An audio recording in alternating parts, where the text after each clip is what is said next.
The city was already trembling by the time Thorn reached the hospital. Thousands of vampire warriors filled the streets behind him, wings and blades and centuries of fury waiting on a single word. Sirens screamed somewhere below. Windows rattled loose in their frames. Somewhere above the chaos, a father's grief had curdled into something far more dangerous than rage. Certainty. He stopped outside a shattered emergency room window, sword already raised, close enough to end everything with one command. Then, he saw her. A human nurse, blood-soaked through her uniform, curled her body over two frightened children as debris rained down around them. She wasn't running, she wasn't hiding. She was shielding them, his son, his daughter, from a ceiling that was still coming apart. Thorn's hand did not move. Why were his heirs inside a human hospital? Why had his own scouts sworn that humans had taken them? Why was this woman refusing to run when everyone else in the building had already fled? And what, after 700 years of war, had ever made him hesitate before? He lowered the sword an inch. Not enough to stop the army behind him. Just enough to watch. 6 hours earlier, none of them knew each other's names. Havencrest Medical Center was already loud before the sky ever changed. Sirens, gurneys, the low hum of machines keeping strangers alive one shift at a time. In the middle of it moved Evelyn, 29, senior trauma nurse. The kind of calm that made panicking doctors trust her without asking why. She moved between 3 trauma bays that afternoon, calling orders, steadying a resident's shaking hands, never once raising her voice. She didn't flinch at blood anymore. There was a reason for that. Years earlier, a bombing had torn through the hospital treating her younger brother. He had died waiting for a bed that never opened up. Evelyn had made herself one promise standing over what was left of that day. No child goes home alone, and no child goes home in a bag. Not because of who they were, because of what they still had left to lose. She never imagined it would one day include children who weren't human at all. Half a kingdom away, behind walls no human eye had ever seen. 2 8-year-old twins were playing a much smaller game than the one about to consume their lives. Talon was quiet and stubborn, the kind of brave that came from trying not to worry anyone else. Seraphine talked, as she always did, about a future where vampires and humans didn't have to hate each other on principle, the kind of dream only a child too young to know better could still afford to believe in. You always say that, Kaelin told her, not unkindly, watching the anti-gravity blocks she'd stacked drift lazily apart. Like it's simple. It could be, Seraphine said, if somebody just decided to start. Their father was not in the room. Their father was rarely in any room twice. Thorn, the Crimson Monarch, had not lost a war in nearly 700 years, and he intended to keep it that way. He had built an empire on the understanding that hesitation killed kings faster than swords did. He did not attend nursery games. He attended councils and border disputes. He would have given anything, later, for one more hour of that game. The convoy left the Crimson Palace at dusk. 12 guards and 2 children moving under full escort along a route that had been secure for 100 years. Kaelin sat by the window, watching the palace towers shrink behind them. Seraphine had fallen half asleep against his shoulder, her small hand still wrapped around his sleeve the way it had been since she was old enough to walk. Almost to the border, one of the guards said, "Quiet run tonight." It was the last ordinary sentence anyone in that convoy would speak. The explosion came from beneath the road, not above it. A detail the guards would never live long enough to report. The Liege transport buckled and folded in on itself. The second vehicle spun sideways into flame. Kaelin felt Seraphine wrenched from his side before he understood what was happening, and by the time his ears stopped ringing, the night had filled with shapes moving too fast to be anything but trained killers. They wore no royal colors. They carried no banners. That alone told the surviving guards everything they needed to know. This wasn't a rival house making a statement. This was an execution, dressed up to look like chaos, built to be blamed on someone else entirely. "Get the heirs out!" someone screamed over the ringing and the fire and the second wave of steel closing in. "Get them out now. Do not let them see whose colors these are." Kaelin felt himself lifted. Seraphine screamed somewhere behind him, smoke thick enough to swallow the stars overhead. He tried to reach for her and found only smoke where her hand had been. A hand closed around Kaelin's arm before he could fall. One of the loyal guards, blood already soaking through his uniform, dragging him toward a service ravine cut into the hillside. "Move," the guard said, voice tight with pain he wasn't acknowledging. Whatever you hear behind us, you keep moving. Seraphine. Kaylin tried to twist back toward the fire. She's alive. She's with Corin. Move. They ran until the sound of the convoy burning was just a glow, behind the tree line until Kaylin's legs gave out from a wound he hadn't even noticed taking, until there was nothing left to do but keep walking toward the only place left that might still take them in, without asking who they really were. Somewhere in the chaos, a decision was already being made that would carry 2 bleeding, terrified children into a human hospital under false names. Refugees. Nothing more. Nothing that would draw a second glance from anyone too busy saving lives to ask questions. And straight into the hands of a nurse who had promised herself a long time ago that she would never let a child die on her watch again. Neither of them knew yet what that promise was about to cost her. Neither did she. The ravine swallowed them whole, and for a moment the fire behind them was the only light left in the world. Corin moved fast, despite the weight of Seraphine in his arms, boots skidding on wet stone, one hand pressed to a wound in his side he hadn't mentioned to anyone. Behind him, 2 more guards fanned out to cover the retreat, Aldrich and Wren, both bleeding, both refusing to slow down. Kaylin stumbled between them, held upright by the guard whose name he still hadn't caught, every breath tasting like smoke. "They're behind us," Wren said, low and flat, the way soldiers spoke when panic wasn't allowed. 6, maybe 8. Colors? None. Same as before. That was the detail that mattered most, and every guard in the ravine understood exactly why. Vampire nobility didn't hide their banners, not even in an ambush, not even in a coup. Pride demanded a signature. Whoever had done this wanted no signature at all. They wanted a mystery the Crimson Throne would spend years trying to solve, while the blame quietly, conveniently, drifted toward the nearest human border, a shape drop from the tree line without a sound. Aldrich turned half a second too late. The assassin's blade caught him across the shoulder and he went down hard, rolling sword already coming back up before he'd even finished falling. Wren was already moving, driving her own weapon into the gap the attacker had left open, and for 3 brutal seconds the ravine became a blur of steel and breath, and the wet sound of things ending. "Go," Aldrich gasped, blood running freely now. "Get them out. That's the only mission left. We're not leaving you. You are. Go." Corin didn't argue. He couldn't. Seraphine had gone rigid in his arms, watching Aldrich's face with the particular stillness of a child, memorizing something she wasn't supposed to see. Corin turned, shielding her eyes with his shoulder, and ran. That was when the second wave found Kaylin. He felt it before he understood it. A blur at the edge of the ravine, a blade angled low, aimed not at him, but past him. At Seraphine's back where Corin hadn't quite cleared the open ground. Kaylin didn't think. He threw himself sideways into the strike meant for his sister, and the world went white with pain as steel found his arm instead of her spine. The bone broke clean. He heard it before he felt it. A sound like a branch snapping underwater, and then he was on the ground, and the guard who'd been holding him upright was already killing the assassin who'd swung the blade. And none of it mattered, because Seraphine was screaming his name and he couldn't make his arm answer her. "He's hit," someone was shouting. "He's hit bad. There's too much blood." There was more wrong than the arm. Kaylin could feel it in the deep, wrong pressure behind his ribs. The way breathing had started to cost more than it should. Internal bleeding didn't announce itself, politely, and by the time Corin reached him, checked him, and went pale doing it. Kaylin's skin had gone the color of old parchment. "We can't get him back to the palace," Corin said, voice tight.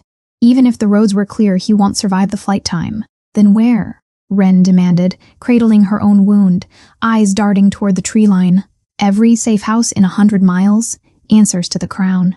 If there's a traitor inside the palace guard, there could be a traitor anywhere."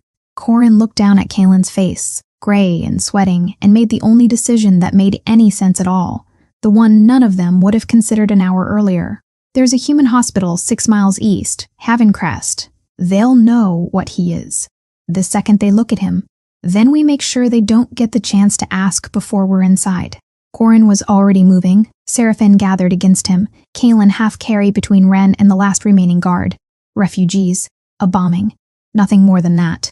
"It buys us time. It's the only thing that buys us time. It's the only thing that buys us time." No one argued.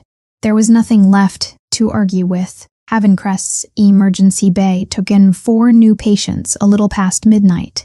2 adult men with shrapnel wounds and burns, and 2 children, a boy barely conscious and a girl who wouldn't let go of his sleeve, no matter how many hands tried gently to separate them. Refugees, the intake chart said, displaced by an explosion near the Eastern District, no family contact listed. Evelyn had seen 100 nights like this one. She'd learned to read a room in the first 4 seconds, who needed calm, who needed speed, who needed both at once. This room needed all 3. "Pressure's dropping," a resident called out, cutting the boy's shirt away. "I've got a compound fracture, left arm, and something's off with his abdomen. It's rigid, it's internal bleeding," Evelyn said. "Already moving, already gloved. Get imaging. Now." The girl wouldn't leave. Security tried twice to guide her toward the family waiting area, and twice she planted herself against the gurney rail with a stubbornness that startled everyone in the room. Silent tears streaking down a face that refused to look away from her brother. "Let her stay," Evelyn said, not looking up. "She's not in the way." It wasn't procedure, it wasn't even close, but something about the way the girl held her brother's hand. Careful, precise, like she'd been taught exactly how much pressure a broken arm could take. Told Evelyn this wasn't panic, this was discipline, and discipline in an 8-year-old wasn't something you learned from an ordinary childhood. "What's his name?" Evelyn asked gently, kneeling to the girl's eye level. "Kalen," the girl whispered. Then, almost as an afterthought, achingly polite for a child soaked in someone else's blood, "Thank you for helping him." Evelyn had treated hundreds of frightened children. None of them had ever thanked her first. She filed the thought away. There wasn't time for it now, and turned back to the monitor just as the first alarm cut through the noise of the room. Kalen's heart rate spiked, faltered, and began to climb into a rhythm that had no business existing in a healthy 8-year-old chest. "He's crashing," the resident said. He's crashing right now." And for the first time all night, Evelyn felt something she hadn't felt in years: fear. The Crimson Palace had not known true silence in nearly 700 years, and it did not know it now either, but the silence in Thorne's private chamber was a different animal entirely. He stood at the window overlooking the Capitol, hands folded behind his back, still as carved stone. Below him, the city that bore his family's name glittered under twin moons, untouched by war for 3 generations because no one had been foolish enough to test whether the stories about him were exaggerated. They were not. Entire kingdoms along the northern border had surrendered without a single battle simply because Thorne's banners appeared on the horizon. Rival houses that once challenged the Crimson Throne now sent their firstborn as tribute, rather than risk his attention. He had ended 2 wars in a single afternoon each, and both times the peace had held for over a century because everyone who survived him understood the same lesson. Thorne did not make threats. He made outcomes. None of that mattered to him tonight. Tonight, he was not the Crimson Monarch. He was a father who had not heard from his children in 4 hours, and every minute of silence past that mark felt like a blade turning slowly in his chest. The door opened without a knock. Only one man in the palace had that privilege. "Report," Thorne said, not turning from the window. General Baylor's voice was steady, but Thorne had known him for 3 centuries, long enough to hear the fracture underneath the steadiness. The convoy was ambushed 6 miles from the Eastern Pass. No survivors recovered at the site. Blood trails suggest the children were taken alive. Thorne's hands tightened behind his back. "Taken where?" Scouts tracked movement toward the human border. "We lost the trail near a settlement called Havencrest." Baylor hesitated, and that hesitation was the second thing in 300 years that had ever made Thorne turn fully around. "Sire, the last transmission from our scouts before we lost contact reported that the heirs are inside a human hospital, surrounded by human soldiers." The room went very quiet. "Say that again." "The heirs are inside a human hospital. Human soldiers surround the building." The transmission cut before we received confirmation of their condition. It was an incomplete report. Baylor knew it was incomplete. Knew the words soldiers and hospital had a dozen possible explanations. That had nothing to do with kidnapping. Knew that a scout under fire relaying fragments through a failing comm line was not a confession of guilt from an entire species. He opened his mouth to say exactly that. He never got the chance. Something in Thorne's face closed. The way a door closes on a room no one is permitted to enter again. 7 centuries of grief he had never once let anyone witness. A wife lost to fever 200 years past. A first son lost to a border skirmish before Kayleen was even born. All of it rose behind his eyes and reformed instantly into something with no room left for doubt. Humans had taken his children. Humans had surrounded them with soldiers. Humans, who had feared him for 700 years and resented every year of that fear, had finally found the one target guaranteed to draw him into the open. "Sound the muster," Thorne said, and his voice did not rise, which was somehow worse than if it had. "Every warrior, every beast, every general who still remembers how to win a war in a single night. Sire, we don't yet know. We know enough." Baylor had survived 3 centuries at Thorne's side by knowing when an order was a request and when it was already a fact. This was the second kind. He bowed and left to do as he was told, and within the hour, the courtyards of the Crimson Palace filled with a sound the capital hadn't heard in 3 generations, the low, rolling thunder of an army preparing for total war. War beasts were roused from their pits, scales catching torchlight like wet stone. Flying creatures spread wings across the courtyard wide enough to blot out the moons.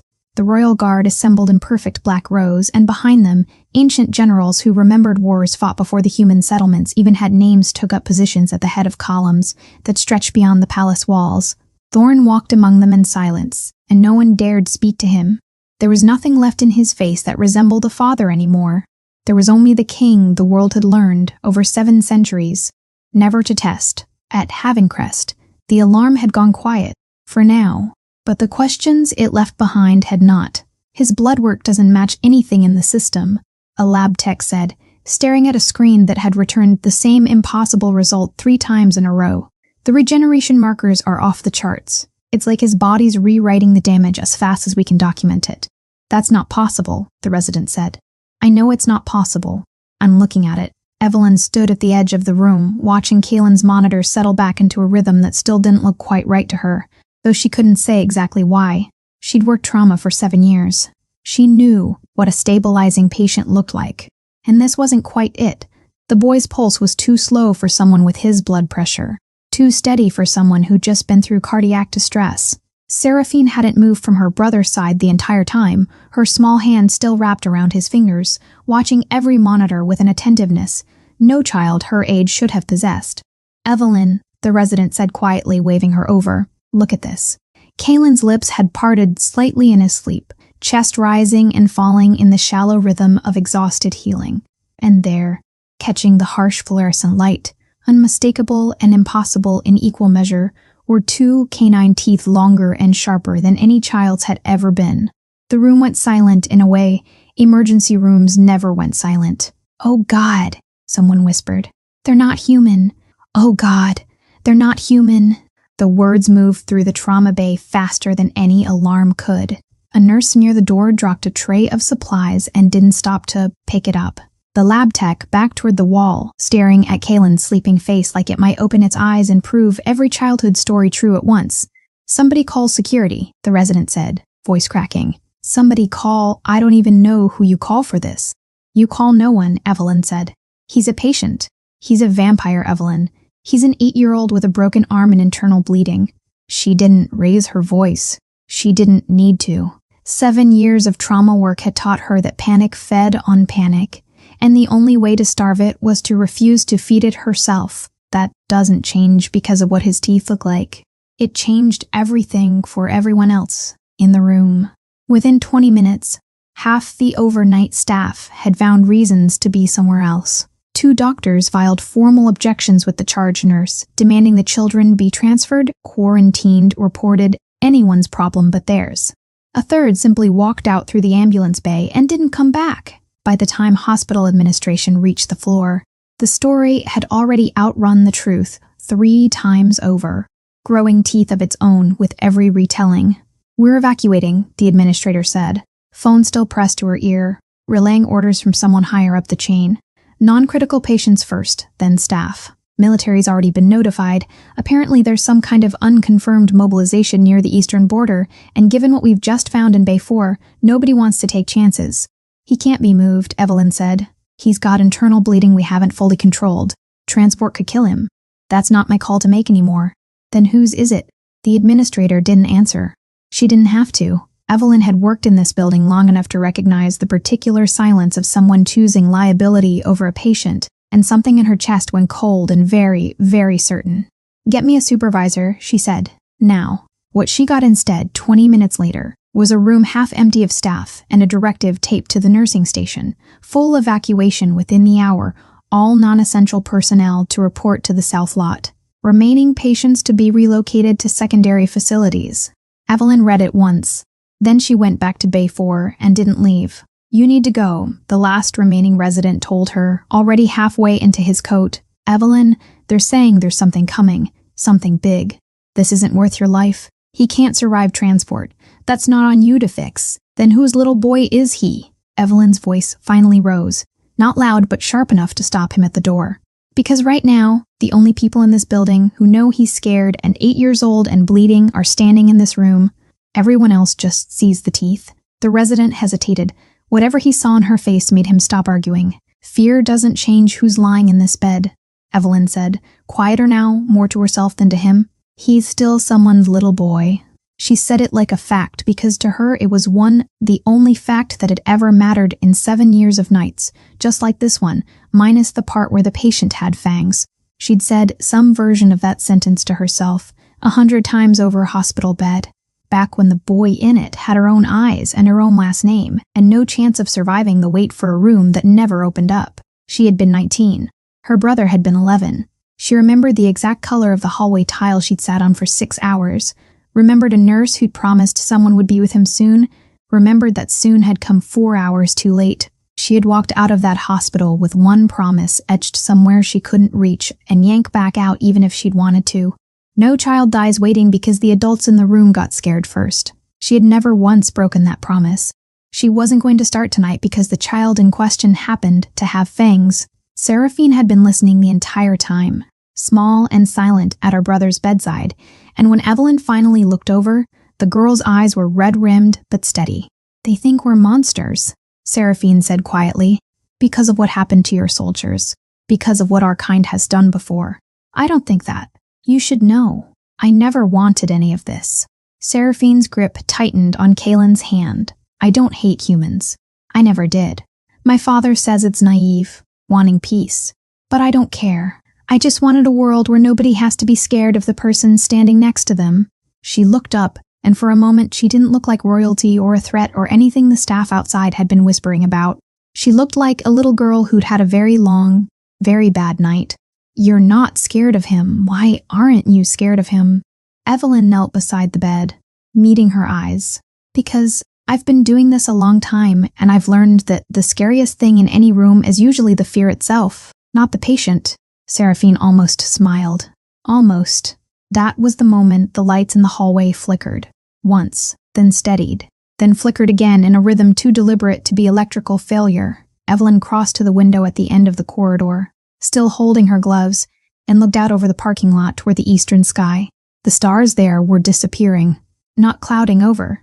Disappearing, swallowed from the horizon inward by something vast and moving and deliberately silent, blotting out the night in a slow, advancing wall of dark. Somewhere behind her, a radio crackled to life, with a voice too frightened to stay professional. "All units. We have visual confirmation. Repeat. Visual confirmation. Something is approaching the city, and it is not ours." Evelyn didn't move from the window. She already knew with a certainty she couldn't explain exactly who was coming, and exactly why. Something is approaching the city, and it is not ours. The radio call ended in static, and the static ended in sirens, and within minutes, Haven Crest stopped being a hospital, and started being a target. Military convoys rolled in through the South Lot, soldiers spilling out to redirect the last of the fleeing staff toward transport buses idling with their engines running hot. A captain with a face too young for the orders he was giving shouted for full civilian evacuation, non-negotiable, effective immediately. Gurneys rattled down hallways at a dead run.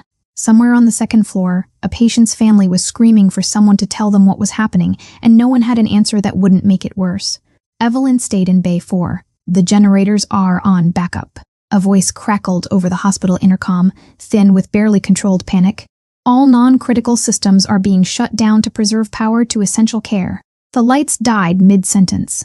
For 3 full seconds, There was nothing but the red emergency strip lighting along the floor and the sound of 100 people trying not to scream in the dark. Then the backup generators kicked in with a groan, restoring just enough light to see by, and somewhere outside the building, the first explosion rolled through the ground like distant thunder that never stopped being distant. The second one wasn't distant at all.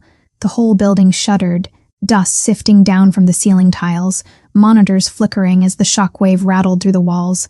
Somewhere down the corridor, glass shattered, not from an explosion, just from the sheer force of the tremor, and a woman's voice rose in a scream that cut off too fast. "We're losing him," a voice said, and it took Evelyn a second to realize it was about Kalen. His numbers had turned in the last 10 minutes, and not slowly. Every medication they'd given him to stabilize the internal bleeding was failing to hold, his body rejecting compounds that should have worked on any human patient with textbook reliability. His blood pressure dropped, spiked, dropped again, chasing a rhythm none of the monitors had names for. "It's like his body doesn't recognize the medication as medication," the attending physician said, sweat beading at his hairline despite the cold. "We've tried 3 different protocols. Nothing's holding." "Then try a 4th, Evelyn snapped. "There isn't a 4th. Not one that's ever been used on." He didn't finish the sentence. He didn't need to. Seraphine hadn't let go of her brother's hand once. Not through the shaking walls, not through the alarms, not through the alarms, not through the growing certainty in every adult's face around her that this might not end the way anyone wanted it to. Outside, Thorne stood at the head of an army large enough to erase the city from the map, and he had never in 7 centuries felt less like a king and more like a man about to be sick. Smoke rose from the hospital's east wing, where a stray shell from the human military's own perimeter defense had struck the outer wall. An accident of war neither side had intended, but Thorne didn't know that. And in the moment, it didn't matter. He saw soldiers ringing the building. He saw explosions rolling across its foundation. He saw broken windows and fire and a structure under siege exactly the way Baylor's report had promised. He saw, in other words, exactly what he had been told to expect. Humans surrounding his children, hurting them, burning the evidence before he could arrive to stop it. "Sire," Baylor said carefully, close enough to see the muscle working in Thorne's jaw. "We don't know that this is what it looks like." "I know what fire looks like," Thorne said. "I know what a building under siege looks like. My son and my daughter are somewhere inside that. Give the order to hold and let us confirm." "They have had 4 hours to torture the truth out of 2 children," Thorne said, and his voice had gone somewhere Baylor had only heard twice before, both times right before a kingdom stopped existing. "I am done waiting for confirmation." He raised his sword. Behind him, thousands of warriors readied themselves for the word that would begin the end of Havencrest. And very likely in the hours that followed the end of the fragile peace between 2 species that had held however uneasily for over a century. Inside, the 3rd explosion hit closer than the first 2. The window at the end of Bay 4's corridor blew inward without warning, a wall of glass and debris hurtling toward the bed where Kalen lay, where Seraphine sat frozen, where 2 children who had already survived 1 ambush tonight had no time left to survive a second. Evelyn didn't think. She moved. She threw herself across the bed, covering Kalen's fragile, failing body with her own, one arm flung out to drag Seraphine down and under the shelter of her shoulder as glass rained across the room in a hissing, glittering storm. Something sliced her arm open. She didn't feel it yet. A second wave of debris followed the first dust and plaster raining from a crack, spreading across the ceiling. And Evelyn didn't move, didn't flinch, stayed exactly where she was, a human shield over 2 vampire children while the building shook itself apart around them. "Stay down," she said, voice steady despite the blood running warm down her arm. "Stay down? I've got you both." A third tremor hit harder than the last 2 combined, and she covered them again, absorbing what she could of the falling debris across her own back, rather than theirs refusing, with a stubbornness that had nothing left to do with training and everything to do with a promise made half a lifetime ago to let either of them take a single hit she could take instead. It was in the middle of that 3rd wave, glass still falling, alarms still screaming, the ceiling still threatening to give way entirely, that Dr. Amir Hassan burst through the door, out of breath, a printout clutched in his shaking hand. "There's one more option," he said. "It's never been attempted. It's not even supposed to be theoretically possible outside a controlled trial." He held the paper out like it might catch fire. A hybrid blood transfusion, human to vampire. If it works, it might be the only thing that can save him. He hesitated. If it doesn't, he said quietly, it could kill whoever donates the blood. If it doesn't, Dr. Hassan said quietly, it could kill whoever donates the blood. The room went still in a way that had nothing to do with the shaking walls or the alarms still screaming down the hall. Glass crunched underfoot as the last tremor settled, and for a moment everyone in Bay 4 simply stared at the printout in his hands like it might rearrange itself into something less impossible. Absolutely not, the attending physician said. We're not experimenting on a dying child with a procedure that's never left a research paper. He's dying anyway, Hassan said. Every protocol we've tried has failed. This is theoretical, yes, but theoretical is the only category of medicine we have left. And who's supposed to donate? Someone else asked. Even if the theory's sound, cross-species compatibility hasn't been proven. Whoever donates could go into shock. Cardiac arrest. There's no telling what a hybrid exchange does to a human body. Silence answered that question. Real heavy silence. The kind that filled a room when every person in it was doing the same private math and arriving at the same answer. Not me. Not like this. Not with everything else already falling apart tonight. Evelyn stepped forward before she'd fully decided to. I'll do it. Evelyn, I'm O negative. Universal donor. If there's any chance this works, my blood's the safest starting point you're going to get. She was already pulling her sleeve up, ignoring the shallow cut still bleeding along her forearm from the window. Prep me. You don't understand what you're volunteering for, Hassan said. And for the first time all night his composure cracked. This isn't a standard donation. We don't know what a hybrid exchange does to human physiology. It could stop your heart the same way his is about to stop. Then you'd better work fast. Evelyn, please. The attending physician caught her arm and his voice had lost every trace of hospital protocol, gone raw and pleading instead. You have people. A life outside this building. You don't owe this child anything. He's 8, Evelyn said. He didn't ask to be born into whatever this is. He didn't ask for an army outside these walls, or a father who might level the city looking for him, or a body that rejects every medicine we throw at it. All he did was get hurt protecting his sister. She pulled her arm free, gently, but with a finality that ended the argument before it could continue. If this gives him one chance to see his father again, his actual father, not whatever's about to happen outside, then it's enough. It's enough reason. I don't need a better one. No one argued after that. There wasn't time to, and there was nothing left to say that would change her mind. Everyone in the room could see that clearly enough in her face. Hassan slid the consent form across the tray table. Evelyn signed it in 3 seconds flat, barely reading past the first line, her handwriting steady despite the blood still drying on her fingers. Let's move, she said, before I think too hard about the parts you didn't finish explaining. Outside, the sky had gone the color of a wound. Thorn stood at the head of his army, sword raised, and every warrior behind him held their breath, waiting for the single syllable that would begin the end of the human settlement in front of them. Baylor stood at his side, jaw tight, saying nothing more, because there was nothing left that could be said to a king who had already made up his mind. On my word, Thorn said, low enough that only the nearest ranks could hear it, though it carried through the silence like a bell tolling. We take back what belongs to us. And we make certain no kingdom ever mistakes our mercy for weakness again. His arm began to fall, and then through the shattered frame of a second-floor window something caught his eye and stopped him mid-motion. A detail so small it should have meant nothing against the scale of what he was about to unleash, and yet it arrested him completely. A woman, blood-streaked, exhausted, sitting on the edge of a hospital bed with her sleeve rolled to the elbow, while a line ran from her arm toward the small, still body of a boy who could only be his son. She wasn't restraining him. She wasn't guarding him like a hostage, or threatening him like a weapon. She was giving something to him. Thorn could see it even from this distance, the particular stillness of someone letting their own blood flow into a dying child's veins, watching his face rather than the machine's, murmuring something too quiet to hear but unmistakably gentle. Thorn's arm stopped falling. Sire?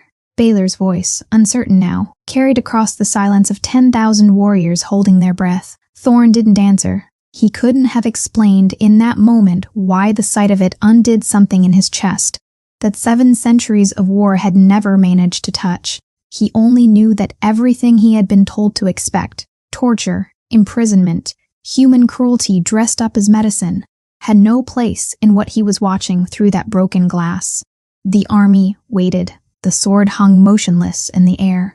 And then, inside the hospital, something changed. The monitor beside Kalen's bed, which had been holding a fragile, uncertain rhythm for the better part of an hour, suddenly screamed a single flat, unbroken tone. "He's flatlining," Hassan shouted, already moving. "He's flatlining right now." Evelyn didn't pull the line from her arm. She grabbed Kalen's hand instead, blood still draining slowly from her own vein into his, and looked up at the monitor with an expression that had no room left in it for fear, only refusal. "No," she said, quiet and absolute. "Not like this. Not like this. Not after everything." Outside the window, close enough now to see every detail through the glass, Thorn watched his son's heart stop, and felt for the first time in 700 years, the sword in his hand become the least important thing he was holding. "He's flatlining. He's flatlining right now." The room exploded into motion. Hassan was already climbing onto the bed, hands finding position over Kalen's small chest, compressions starting before anyone had fully processed the sound, still screaming from the monitor. "Someone bag him. I need manual ventilation now. The machine's not cycling, generators failing," a voice shouted from the doorway, panic bleeding through every word. "We're losing the backup power. The whole east wing just went dark." The lights flickered, dimmed, steadied on some final reserve of power that felt more like a promise than a guarantee. Somewhere down the hall, another explosion rattled the last unbroken glass loose from its frame. The room filled with the smell of blood and antiseptic, and something acrid that might have been smoke drifting in from the corridor. Evelyn didn't let go of the transfusion line. "Keep it running," she said, voice tight but level, even as Hassan's compressions rocked the small body between them. "Don't disconnect it. If there's any chance the blood's already working, we don't stop now." "Evelyn, you're bleeding out faster than the line can compensate." I said, "Don't stop." She was pale. She'd known it for the last 10 minutes.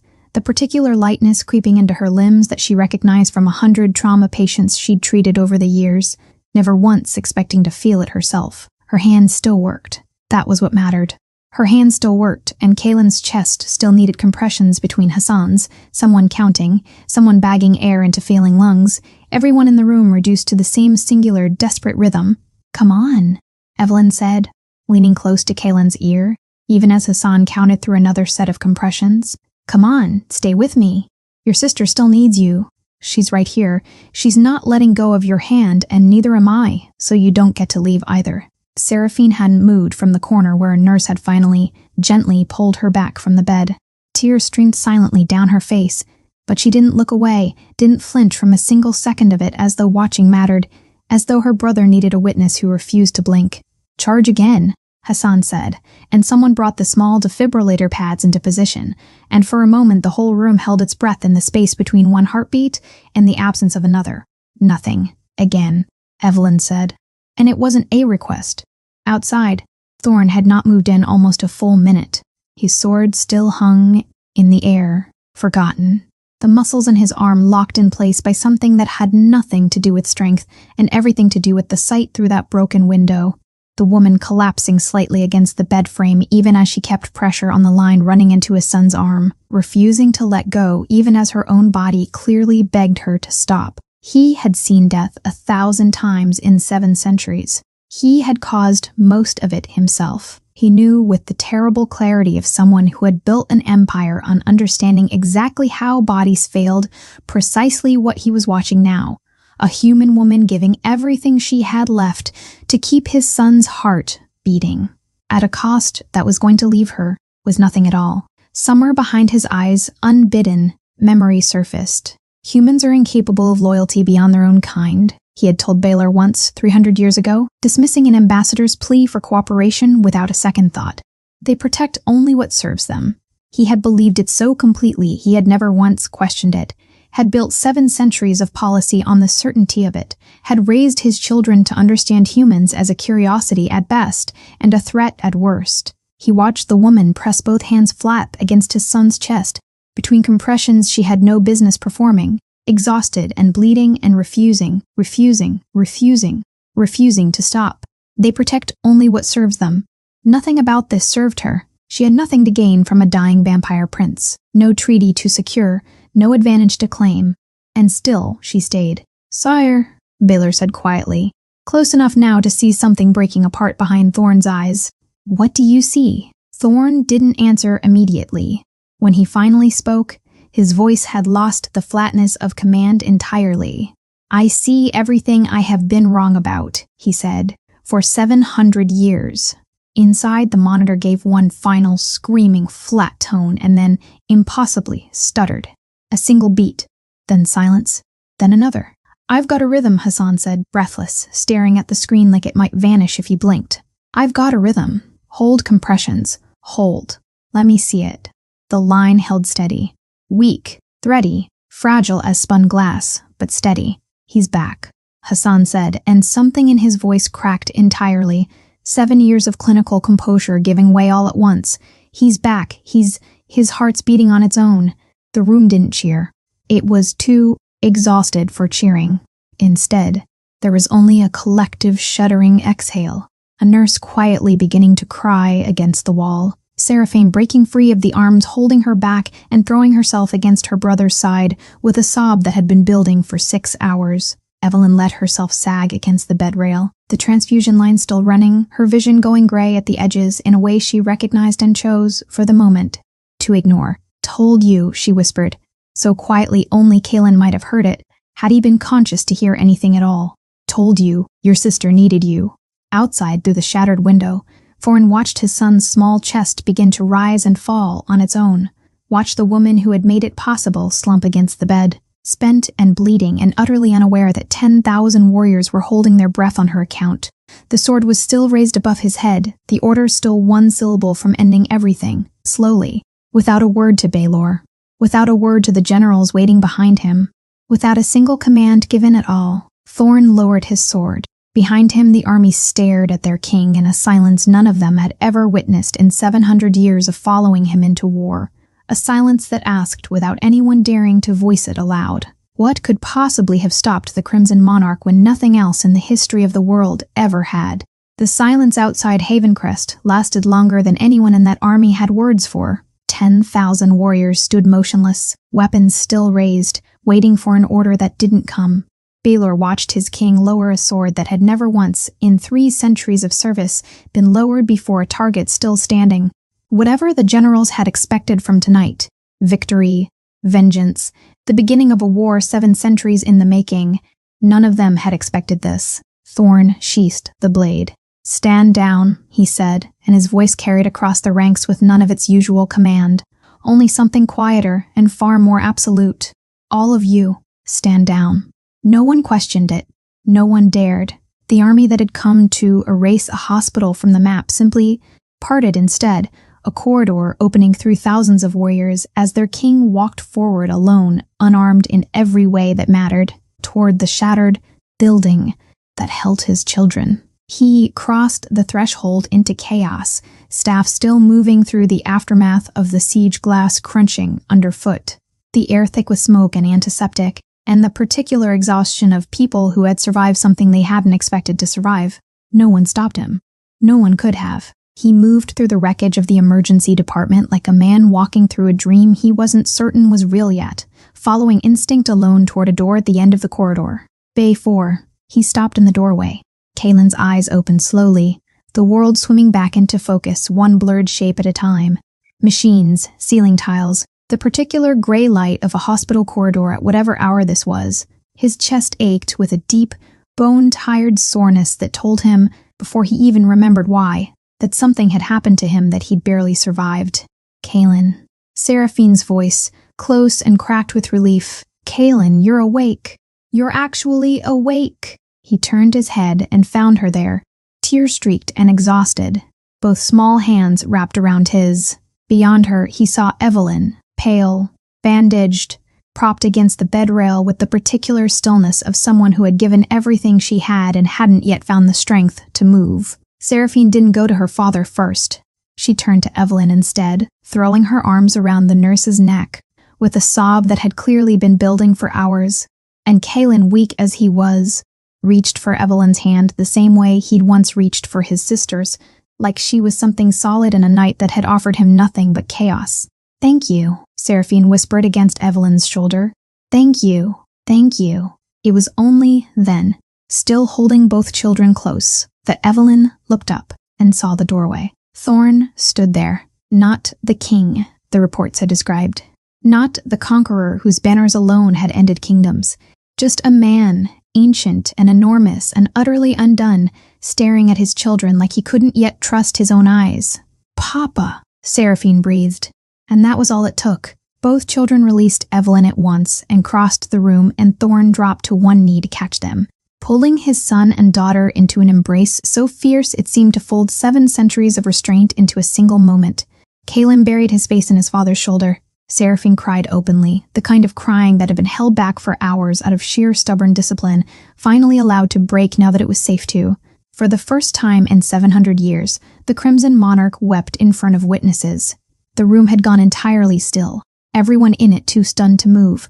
Doctors who had spent the night fighting to save a patient they'd been terrified of an hour earlier. Nurses who had watched Evelyn refuse every order to evacuate soldiers, filing in from the hallway to see for themselves what had made the vampire king lower his sword. Word had already begun to spread through the building, through the parking lot, out toward the military line, still holding position at the perimeter. Every window that hadn't shattered now had a face pressed against it. History everyone in that hallway understood without needing to be told was happening in a room that smelled of blood and antiseptic and exhausted relief. Thorn held his children, a long moment before finally rising, one hand still resting on Kalen's shoulder, as though he couldn't yet bring himself to fully let go. "I nearly burned this building to the ground," he said, and his voice, though quiet, carried through the silent room like a confession he needed everyone present to hear. "I brought an army to erase it. I believed, without a shred of proof beyond my own fear, that the people inside these walls had tortured my children rather than saved them." He looked at Evelyn, and something in his ancient, weathered face cracked open entirely. "I was wrong about everything I built my life on believing." "You didn't know," Evelyn said quietly. "Fear does that. Makes people assume the worst before they've earned the right to. You didn't assume the worst. You had every reason to run, and instead you gave my son your own blood." Thorn stepped closer, and the room seemed to hold its breath around him. "You saved them both, and in doing so, I think you may have saved me as well, from becoming the very thing I marched here tonight believing humans already were." Evelyn didn't know what to say to that. She was too exhausted, too drained, too aware of the bandage on her arm and the ache settling into every joint to find the right words for a king. Thanking her in front of an audience that included half his own army, Thorn crossed the room toward her, slow and deliberate, and every soldier and doctor and nurse still crowded in that doorway went silent, watching him do it. Evelyn's breath caught. Whatever gratitude he'd offered a moment ago, this felt different, heavier, more final, the kind of walk a king made towards someone about to receive either an execution or an honor. And in her exhausted state, she genuinely couldn't have said which one she expected. She braced herself, unsure whether she was about to be thanked or judged. Instead, in front of his own soldiers, in front of the doctors who had fought to save his son, in front of an entire hospital that would never stop talking about this night for the rest of their lives, the Crimson Monarch, feared across 7 centuries, undefeated in every war he had ever waged, knelt. The Crimson Monarch, feared across 7 centuries, undefeated in every war he had ever waged, knelt. The room went utterly silent. Somewhere outside, the silence stretched further still, rippling backward to the ranks of 10,000 vampire warriors who had come to erase a hospital from the map, and now stood watching their king kneel before a human woman on the other side of a shattered window. No one in that army had ever seen him bow to anything. No one in that hospital had ever imagined they'd witness it either. Evelyn stood frozen, too exhausted to fully understand what was happening, too honest to pretend she wasn't afraid. Thorn bowed his head. "Any soul willing to bleed for my children?" he said, and his voice carried through the silent room, and out through the broken window to every warrior still holding position beyond it, has earned the eternal protection of my crown. He looked up at her. "I name you Evelyn of Havencrest, first human guardian of the Crimson Throne. No human has ever received this honor in the history of my kingdom. You will receive it now, before every witness in this room, so that no one, human or vampire, will ever be permitted to question what you did here tonight." The silence that followed felt like the entire building holding its breath at once. Then, from outside, a sound began. The low, unmistakable ring of thousands of blades being lowered and sheathed in unison, a wave of motion rippling backward through the army until every warrior on that field stood weaponless.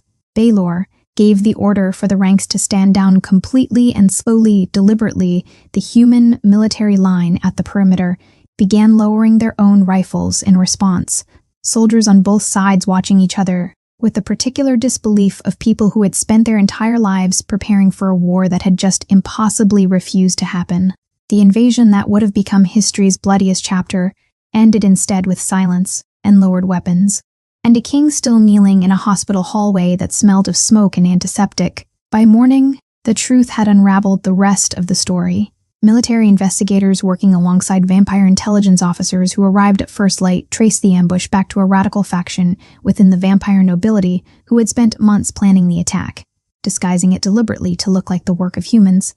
Their goal had never been secret. Once the conspirators were captured, provoke Thorn into a war that would cripple both kingdoms, then seize power in the chaos that followed. Several confessed within hours. Their plan had accounted for grief. It had accounted for rage. It had never accounted for one nurse who refused to see monsters where everyone else insisted on finding them. "They were counting on fear," Thorn said later, standing at Kaelin's bedside as the boy slept, color finally returning to his face. "Fear that would make me strike first and ask questions? Never. If Evelyn had run like everyone told her to, if she had let the fear decide for her, their plan would have worked perfectly." Kaelin and Seraphine recovered over the following days, watched over by a hospital staff that had gone, almost overnight, from terrified to fiercely protective. Seraphine rarely left Evelyn's side during visiting hours, trailing her through the ward with the same quiet attentiveness she'd shown from the very first night. "I still want it," Seraphine told her one afternoon, watching Evelyn change a bandage on her own healing arm. "Peace. Everyone keeps saying what happened here changes things, but I don't want it to just be a story people tell. I want it to actually mean something." "It already does," Evelyn said. "You're proof it can happen. That's not nothing. It's not enough, either. Not yet." Evelyn smiled at that, tired but real. "No, not yet, but you've got time to work on it." Thorn addressed his generals and the surviving royal court within the week, his declaration carried across both kingdoms before nightfall. The future of his empire, he told them, would no longer be built on the fear that had nearly cost him everything he loved. It would be built on the courage he had witnessed inside a human hospital, from a woman who owed his family nothing and gave everything anyway. Evelyn, for her part, returned to Havencrest's emergency department within the week, over the objections of an administration that suddenly couldn't do enough to accommodate her. She waved off every reporter, declined every formal ceremony she could reasonably avoid, and told anyone who called her a hero the same thing, every time. "I didn't do anything extraordinary," she said. "A boy was hurt. A girl was scared. That's it. That's the whole story, as far as I'm concerned." To her, Kaelin had never been a vampire prince bleeding out in front of an approaching army. Seraphine had never been a royal heir carrying the weight of two kingdoms' fragile peace. They had simply been two frightened children who needed someone to stay when everyone else had every reason to run. On the morning the twins finally left for home, Evelyn walked them out to the hospital's front entrance, where the transport that would carry them back to the Crimson Palace waited beneath a sky finally clear of smoke. Seraphine hugged her fiercely, refusing to let go for a long moment. Kaelin, quieter as always, simply took her hand once more before climbing into the transport, the same way he had the very first night, like she was something solid worth holding on to. Thorn lingered a moment longer than his children, standing before her in the same doorway where he had knelt days earlier. "The hospital that nearly became the beginning of the worst war either of our kingdoms has ever seen," he said, "will instead be remembered as the place where one nurse accomplished what centuries of treaties and armies never could." He gave her one final respectful bow, quieter this time, private, meant for her alone rather than for the crowd that had witnessed the first. Then he turned and led his army away in peace. Evelyn stood in the doorway long after the transport had disappeared over the horizon, watching the sky where thousands of vampire warriors had once threatened to burn her hospital to the ground. It was empty now, quiet, ordinary, almost, the way mornings after impossible nights sometimes managed to be. The greatest victory anyone had ever witnessed here, she thought, had never been won with a sword. It had been won by simply refusing to leave.